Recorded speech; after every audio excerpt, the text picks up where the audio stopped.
তো অবশ্যই আছে ভাইয়া, কষ্ট না থাকলে আপনাদের কষ্টটা কি আমাদের উপর নাকি ভাগ্যের উপর? কষ্ট ভাগ্যের উপর। আসসালামু আলাইকুম সুপ্রিয় দর্শক, আপনাদের ভালোবাসায় আসলাম এক দুঃখিনী অভাগা মেয়ের কাছে। আমরা শুনবো তার জীবন কাহিনী। আসসালামু আলাইকুম। সালাম দিচ্ছি আপনাকে। কেমন আছেন আপনি? কিন্তু ভালো আছি, সকালে খাওয়া দাওয়া করছেন? করছি। মনটা আজকে নরম দেখতেছে, কি ভিতরে কোনো কষ্ট লুকানো আছে নাকি? কষ্ট তো অবশ্যই আছে ভাইয়া, কষ্ট না থাকলে আপনাদের কষ্টটা কি আমাদের উপর নাকি ভাগ্যের উপর? কষ্ট ভাগ্যের উপর, আমাদের উপর নাই তো। না না আমরা কিন্তু সাধ্যমতো চেষ্টা করতেছি আপনার জন্য কিছু একটা করার জন্য। বাংলাদেশে হোক আর প্রবাসী হোক, যে কোনো ভাইজান আপনাকে লক করে আমাদের নাম্বার অলরেডি দিয়ে দিছি। যে কোনো দিন আপনি সারা পাবেন ইনশাল্লাহ। নিরাশ হবেন না, এটা আশাবাদী। আপনি নিরাশ হবেন না।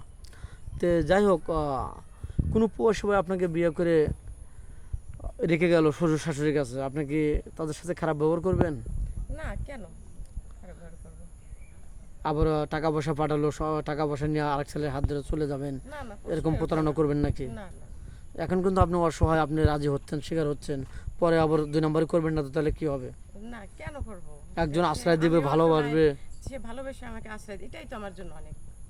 তো যাই হোক, না এটা আমি বলছি যে কোনো বয়স ভাই আমাদের দ্বারাই বিয়ে শাদী করলো, তার সাথে প্রতারণা করলেন, তাহলে বলবে যে ভাইয়া আপনাদের দ্বারাই নিলাম, মেয়েটা প্রতারণা করলো, তাহলে আমরা কিন্তু নাক চুল কাটা গেল, তাহলে আপনার কিন্তু শাস্তি হবে, পানিশমেন্ট হবে, যে আপনার আমাদের যারা আপনাকে পাইলো, তো এরকম কষ্ট কিন্তু দেওয়া যাবে না, ঠিক কিনা? শ্বশুর শাশুড়ির মানে খেজমত করলে আপনি যে বাচ্চা হবে তারাও আরেকবারে যে সুখ পাবে, এরকমই দুনিয়ার নিয়ম। আপনি যা করবেন ওই ফল আপনার বাচ্চা কাচ্চা পাবে, এটা আমাদের দুনিয়ার নীতি। তো যাই হোক, কোনো প্রবাসী ভাই দাঁড়িয়ে আছে, 5 ওয়াক্ত নামাজ পড়ে, বয়স 55-50, আপনার কোনো দাঁড়িয়ে থাকলে কোনো প্রবলেম হবে আপনার? না না, বয়সে তো নবীর সুন্নাত, দাঁড়িয়ে রাখা তো ভালো। হ্যাঁ হ্যাঁ, অবশ্যই। এই যুগেও সব, ওই যুগে মানে দুই কালের জন্য দাঁড়িয়ে থাকলে ভালো না? অনেক মেয়ে কিন্তু চায় না, দাঁড়িয়ে চায় না, মডেলিং মেয়ে তারা। আপনি আবার ওরকম না তো? না না আচ্ছা যাই হোক, আপনি কি গান পারেন? গান বলা যাবে? না। গান পারেন না?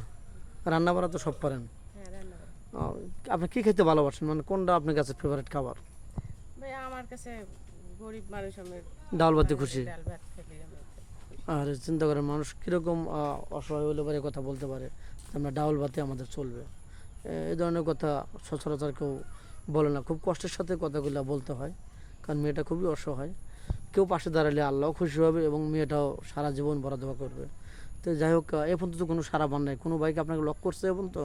না কেউ লক করেনি? না। আশাবাদ এই ভিডিও শেষ হবে বা এটাই আপনার জীবনের শেষ ভিডিও হবে, ইনশাল্লাহ কেউ লক করবে, নিরাশ হবেন না। তো যাই হোক, এখন আপনি বলছিলেন আপনার দুটো বাচ্চা, একটা ছেলে একটা মেয়ে, বড়টার বয়স কয় বছর, ছোট্ট বয়স কয় বছর? এই বড়জন একটা ছোট, বছর 3। আরেকটা